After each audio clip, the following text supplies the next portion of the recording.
connection with the audience, right? And that's how we do. We make connections based off of similarities. I do that at my live shows. I ask a lot of that. But before anybody talks at the Great Love Debate, I make them say their name and I make them say where they went to high school. And people ask me, why do you do that? And I go, I do it for two reasons. It lets the crowd know a little bit about this person, like where they're from. And it lets the person give an answer that they know without judgment. If you ask them something like, what's your favorite color? Then they're getting to like, what's the answer to this? But if you're like, it's a piece of information about them, it's a simple biographical thing that everybody has the answer to, and it relaxes them. It lets people who are not normally, I'm like, get the fuck up at my show, stand up and I stick a microphone in front of your face in front of a few hundred people.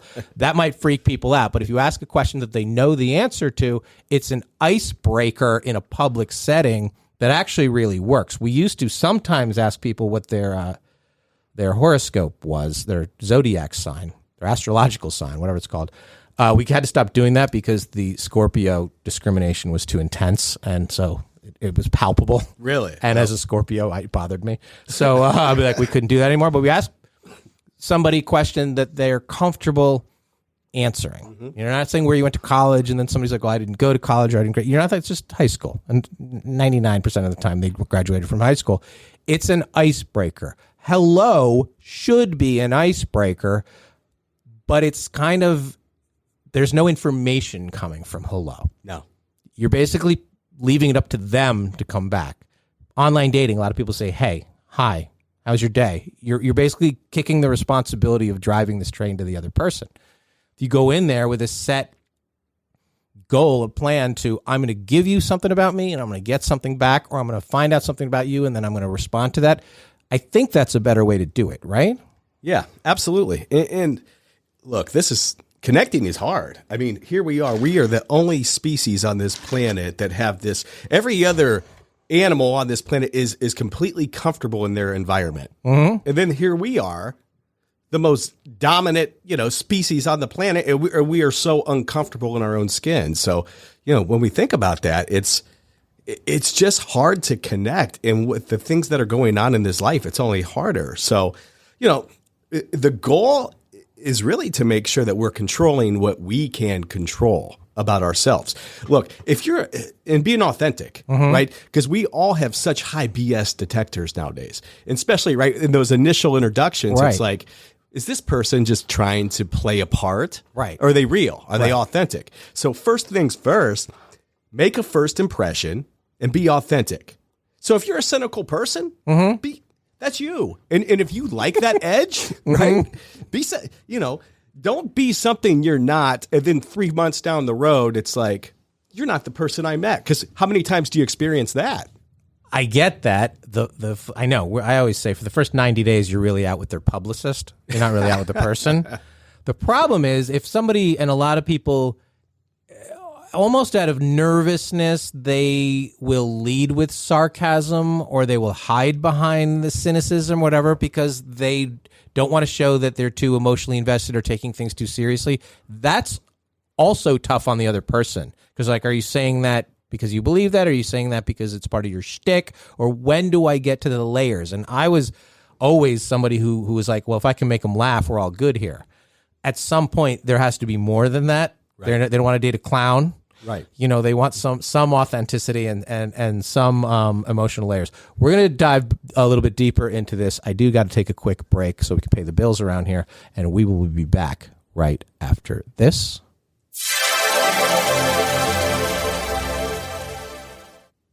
And we are back. I'm with Frank Favaro, host of The People Business, and he's telling us how to get better at the business of people. There's a lot of companies that are essentially doing the same tasks and performing the same services as a lot of other companies, but there's some companies, Chick-fil-A, Starbucks, that are very people-forward businesses that you feel the personality and the enthusiasm in the workplace, and I believe that trickles down to the experience, and I think we can learn something from the environment that they are creating. I never feel, even if I'm waiting at a Chick-fil-A, and I'm not a big fan of Chick-fil-A. I don't like the waffle fries. Sorry.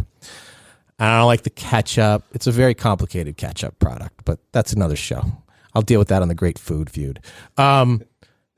I feel like they're really trying to make me happy, and I feel like they're trying to get it done, even if I'm waiting. I feel like there's a lot of people who are really, really care about me getting my order to my satisfaction there. And some other places, I don't feel, even though the result might be the same, the mechanism, there's something about the way they train their people. It's 80% more peppy that somehow calms me and will let me know I'm confident that this is going to work out. I don't know. That's a company thing. Does that make sense? Well, it makes all the sense because they are obsessed with that experience and providing that experience to their people. Yeah, it's an experience, and it's an experience that you go through, 15 times a day at various establishments. The places that understand that the experience is as important as the outcome. Sure, you're going to get your coffee at the end of the road, but what is that 7-minute experience like? If it's uncomfortable, if it's not efficient, if you're not greeted with a smile, and you're not, because I don't believe there's any harder job than a busy barista at Starbucks, and they handle it way better than somebody in a bar, who's a bartender. Right. Bartender's 6 deep or whatever, and they can be grumpy, and it's part of it, and it's busy. People are in a hurry. They have not had their coffee yet, literally. Exactly. Early in the morning. They got to get to work, and they're dealing with very specific preferences. The fact that anybody can do that and keep a smile on their face and get it right is just a miracle. Well, when you think about Starbucks and the two companies you mentioned, Starbucks and Chick-fil-A, they've actually have been coached on the exact same methodology. The exact same. So there's a reason that, they are so good at anticipating because, if it's for example, it's 6:30 a.m. and there's a business guy running through there and he's on his phone and he's super busy. Right. They have the awareness to know that just get him his stuff, be quick, be consistent, as opposed to a 9:30 a.m. soccer mom who they know their name and they'll start talking and having a conversation. It's the exact same. So they have to read. Yes. Bob and Karen and all, they have to sort of in a second make a judgment of who they're dealing with, not just the order. Absolutely. And that's what they are trained to do, is they are trained to anticipate and they are aware. It's an awareness level more than anything else. So how can we take that awareness level and that training and bring it to sort of day-to-day life? Whether you're on a first date with somebody, you're on a 5th date with somebody, you're in an Uber with somebody, how do we put our antenna up and get better at reading other people without them noticing that we're reading them? Yeah. So, so the first thing that we have to do, as I coach businesses, it's the exact same process. Is we have to look at ourselves, and we have to look at our negative cues. So all the things that we are putting out into the world, our own negative cues, because it all starts with how do we feel about ourselves. So here we are, Brian. I'm coming in. I've never met you before, and I might just have gotten off the phone with my sister or my mom or whoever it might be in the world, and they just delivered some really bad news. And now I come in and I have a first impression with you, and it's poor because I just came off of and my mind is just not there. Right? So we have to make sure that we are always in the present. Right. And we are focused in on the present. That is over with. This person deserves my best.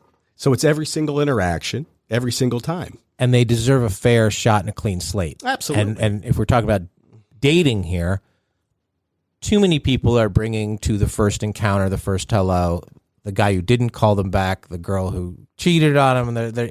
Is not only you're dating then with a sense of fear, you're dating with a negative, you're dating, one of the famous lines we say around here, you're looking for red flags instead of green lights. And that energy, they know it. You should be the only one on the date with this person. The ghosts of boyfriends past should not be at the table with you. And you have to be aware of that. I need to give this person a fair shot. I need to hear them out. I need to try and be present and understand them and who they are, and not quickly try and be like, oh, I bet she's like that person or that girl or that guy or any of that. And we're constantly doing that. And that's I don't believe we used to do that.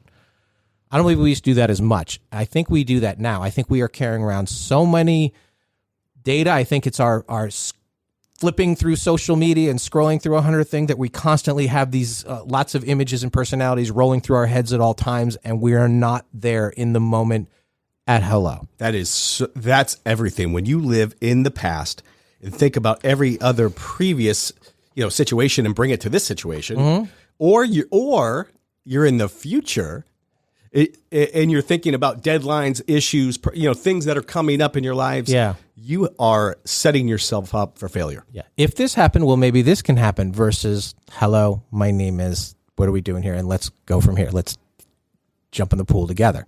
Exactly. I get it. We don't do that. We are still back to, though, I was a little flippant about it at the beginning, when we go back to shaking hands again, the firm handshake and the eye contact. Yes. Basically says, I am here with you, for you, right this minute, right? That is it. That's why it's important. And that's what the Chick-fil-A's do in the stuff. So they all live by one simple principle. It's called the 5 E's. The 5 E's.